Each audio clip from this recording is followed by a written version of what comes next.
Hey everybody, it's Michael. Got a new video for you.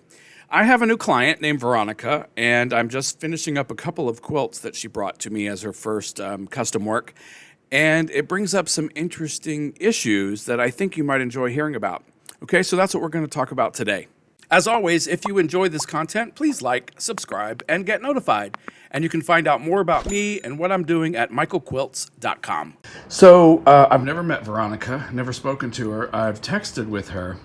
Her husband happens to be a maintenance manager here at the townhouse in which I rent my studio space. Anyway, recently he said, hey, my wife has 2 quilts. How much do you charge? You know, that kind of thing. And so she sent over 2 quilts that she wanted done. And, you know, I texted her and I said, well, what do you want? You know, how would you like me to do these? Because, you know, depending on how custom it is, you know, will depend on the pricing. So she said that I am the artist and that she doesn't want the bottom line pricing and she doesn't want the top of the line, so something in the middle. So I thought, okay, well, I'll give her some, you know, decent, loose, medium custom quilting all over. Okay, so I get her quilts. And this is one I've already done. I'm working on her second one, the cat's here. But what I first noticed was the backing fabric of this quilt. This is a big quilt. And there's the back. And I could tell right away it was a bed sheet. And from the way she cut it, it was a king-size bed sheet, and she cut the sides off. So immediately I thought, okay, well, I'm not going to be a snob about it. There's nothing wrong with a bed sheet, but you know, the thread count's going to be high. It's going to be similar to, you know, quilting a batik, and just you know, so that makes me think about my needle, and there's going to be people out there that have 2 schools of thought about needles. There are 2 different types of long arm needles, one that is a rounded point and one that is a sharp. And okay, I had to edit this in for a more accurate needle lesson. Okay, there are more than 2 types of needles. So here's an example of many different types of needle points. Okay, now when we were talking about long arm quilting, which a lot of this applies also to domestic machines. Here are what is most readily available for long arm quilting. And all of the long arm quilting needles are multi-directional. And they should be designated with an MR after the number of the needle. Example, a 134 MR. That's something that ANOVA uses. I think there's a 135 MR that some other machines use, but the MR means it stitches in all different directions, which is what we want. Okay, the actual needle size itself, I think you know that's dependent on thread weight, so don't get confused about if it's a 16, 18, or 20, or whatever. Okay, but the MR is what we need for long arm quilting. Now, going to needle points, in the MR series, the 3 most common are the FG, the FFG, and the R. Okay, so when I said there were 2 different types, I said basically I was thinking more of the ball tip and the sharp. Well, it goes a lot further than that. So the FG is a medium ball point, and if you look at that picture there, it's the left bottom one, it's almost blunted if you see that end. Okay, if you compare it to the FFG up in the upper right, it's more tapered till it gets to that little ball at the end. Okay, so it's more tapered. If you look at the R, it's a slightly sharp point, but it's not the actual sharp point. It's a slightly sharp point. So it's the most tapered out of all 3. Apparently there's an RS, which is a regular point sharp. And so for long arm quilting, I go from the FFG to the R, thinking that the FFG is the standard small ball point. But I noticed that Handy Quilter, a lot of their needles are the FG, which is the medium ball point. But they also sell the others as well. But anyway, so let's think about 3 then. Medium ball point, a more tapered round point with a small ball at the end, and then a slightly sharp point. All right, so for the quilt that I'm talking about, I went to the R because I need to get through more layers and not have a roadblock by some of the threads not wanting to part ways for me. But it's going to have more of an effect to get in tighter in between that weave, okay? It's still listed as non-piercing, even though it's an R, slightly sharp point. Okay, all right, that's my needle lesson for today. I needed to use the regular point, which is the sharp point, because of two factors. The backing, which I told you has the high thread count, and the batting is extremely dense. But here's the batting. Now, her husband said, oh, you know, he's going to be bringing these quilts over, but she's waiting for the batting to come in. So he brings over this batting. And, you know, I didn't really look at it until, you know, after he left. And I thought, what kind of batting is this? Because he said it was wool. And I'm like, yeah, okay, it is wool. But as you can see, it's got a lot of impurities about it. So I thought, wow, what is this? However, I thought, okay, well, I'll use it. And, you know, from this first quilt, you can tell it gives really wonderful definition. It's beautiful because, you know, wool. But it's thick, it's dense. This isn't the type of puffy, you know, wool that we're used to, the puffy, lightweight. This is pretty heavy and dense, and it's a 1/4 inch thick. So anyway, I finished the first quilt, and then she just happened to text me after I'd finished the first quilt and said, hey, you know, I want to tell you about the wool. And she gave me a website. Anyway, it's organic French wool, and it has very minimal processing. And I thought, I don't know, I thought she was buying cheap wool. Well, this was not cheap. So shame on me. So this is the video is basically about my experience using this organic French wool. Okay. Took that long to tell you what the video is about, but I am going to show you some footage of me doing the custom quilting on this quilt, and then this one too, as I'm working on it. But what I will say is, because of the, I'm going to call them imperfections, which makes it organic and natural, is that I'm not so sure that it's the perfect choice for a quilt with a white background. And both of these quilts have white in them. This one has way more white. It's just that you're going to see some of these dark specks because I'm not pulling them out or anything. Now, the imperfections, they're not hard enough to impede my needle. And that was the other thing I was telling you about. And typically, the regular long arm needles that most of us are using, and our sewing machine needles, you know, most of them are the rounded ball points. But I knew a long time ago that there was another option, and every once in a while I'll use the regular point sharp long arm needle, and this is the case because I need to get through not only that sheet backing, but also this wool. Okay, so that's the story. Anyway, I'm going to be finished with this today. So I'm going to show you footage, like I said, from my quilting of this first quilt and my simple quilting here. All right. Okay. Hope everybody's having a great summer day. And here comes some footage. Okay. I'm still stitching on these stars, outlining them in white, and then going around the center square with white. I'm trying to stay on the white the whole time. Basically, I'm using a white thread. And then when I get here, I'm going to do my square on point. Now, when you're doing work for other people, I think I've mentioned this before, you know, give people a break. Sometimes her points match and then they go right here to this rail fence block.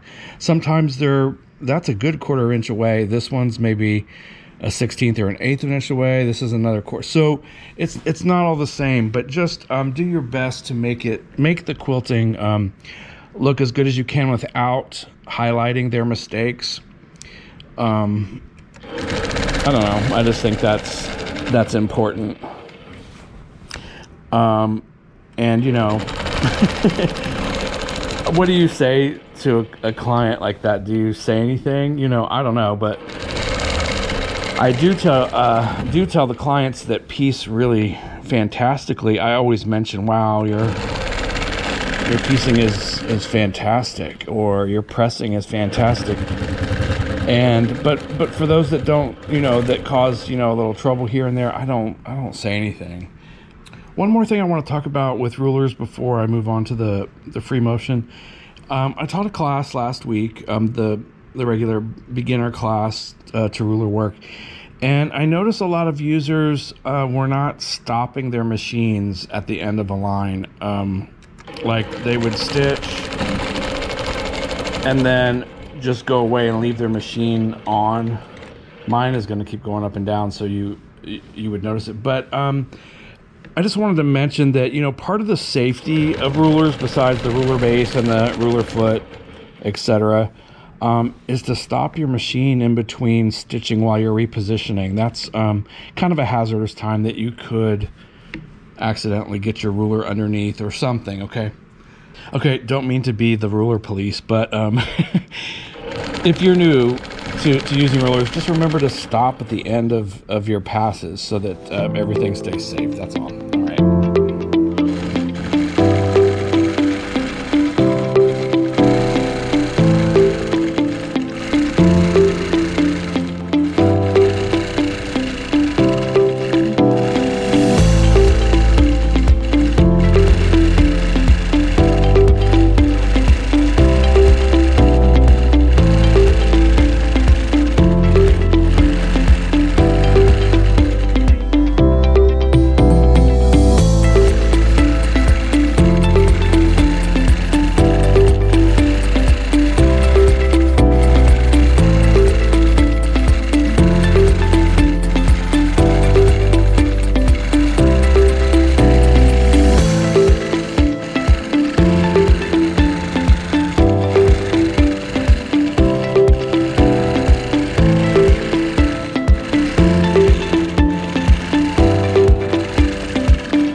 Okay, moving on to the cat quilt. And I know when I hand hold the camera, I know you guys don't like it because I'm not good at it and you get dizzy. So I'm gonna try not to move around too much. All right, so this is the bottom of the quilt actually, and this backing was a little bit unruly. The stretch of the fabric didn't kind of do what I wanted it to do. So by the time I got down to the last, let's say the last quarter of the backing, it was a lot fuller than the top part. So I noticed, I thought, okay, I might have some issues here. So I did my technique of rolling back and forth and back and forth and back and forth, and got a lot of it out, but there's still, this isn't bad now. This is, we're at the bottom, okay, but it was a lot worse. But I decided that I was going to need to baste this quilt, and I did the all over meander basting. You can still see some stitches in there. I'll link the video below if you haven't seen that video yet. So I did this typical to how I would do my Baptist fan, which is baste the whole quilt and then quilt from bottom to top. And I decided to quilt from bottom to top just because, you know, every once in a while you get these weird surprises when you go from top to bottom. Even when you didn't think you had fullness in the bottom when you first started and you basted, that it all of a sudden it was there. So I'm quilting from bottom to top just to alleviate that. All right, so what we're doing, I have not decided what I'm doing in the body of the cats yet, but I have some ideas. But I did know that I wanted to alternate the backgrounds, just from swirls and large pebbles, pearls, whatever you'd like to call them. Okay, so that's it. They're just a checkerboard effect of swirls and large pebbles. Okay, now remember, she just wanted kind of medium quilting. I will do something great in the cat's not sure yet. I'm gonna do a piano key border just to alleviate some of the fullness that I have on this left side that I noticed. And I think it'll give it a nice crisp look when we're finished. All right, so that's it. So I will show you how I am outlining the backgrounds. The backgrounds, you know, are varied. Most of them are white, but we have some others that are patterned, like in this aqua-ish turquoise color.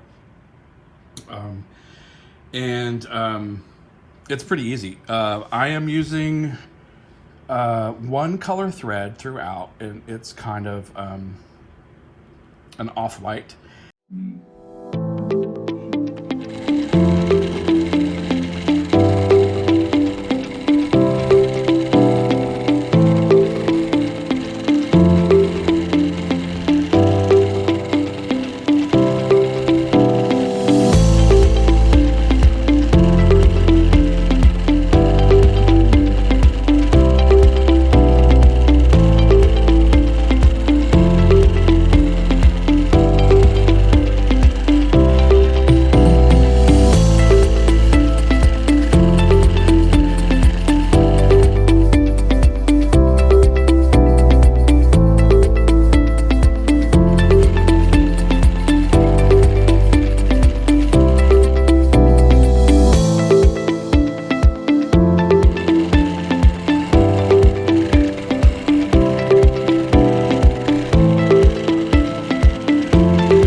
So this was really just kind of the step up into some light custom quilting from edge to edge for Veronica.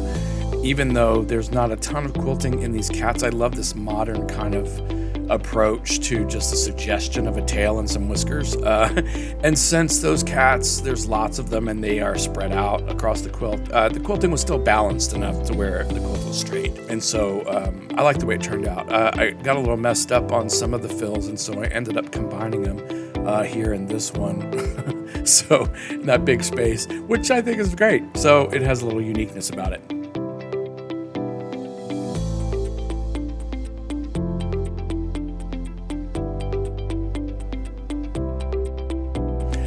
There's that first quilt. Remember, just the simple lines, not even trying to be straight, just semi-straight, which gave it a nice craftsy feel. But really, it was about the texture with this quilt, and I really enjoyed quilting with this wool. I really wasn't too sure when I first saw it, but it ended up quilting real nice. I think we just have to be careful about what quilts that particular kind of organic wool is used in. But I definitely love using wool. And the needle held up great. Remember, I used the R version of the 134 MR in a size 18. The thread I was using was Omni on this one, which is a 40 weight matte finish. And I think sometimes we think that 40 weight thread is super thick, but it's really not that much thicker than a 50. So a lot of times the Omni, you can go over your lines and not have a ton of buildup. And this one was in an off-white that actually, other than like on the navy or the black, the contrast wasn't too bad. It was it actually had a tendency to do some blending. So anyway, I was happy with them, and that's what I have for you for today. So next, I got a lot of stuff coming up, lots more filming, and I've got some new stuff to show you pretty soon. So I hope you guys are having a good summer and staying cool if you're in a hot place like I am. And I look forward to seeing you next time. Happy quilting. Bye-bye.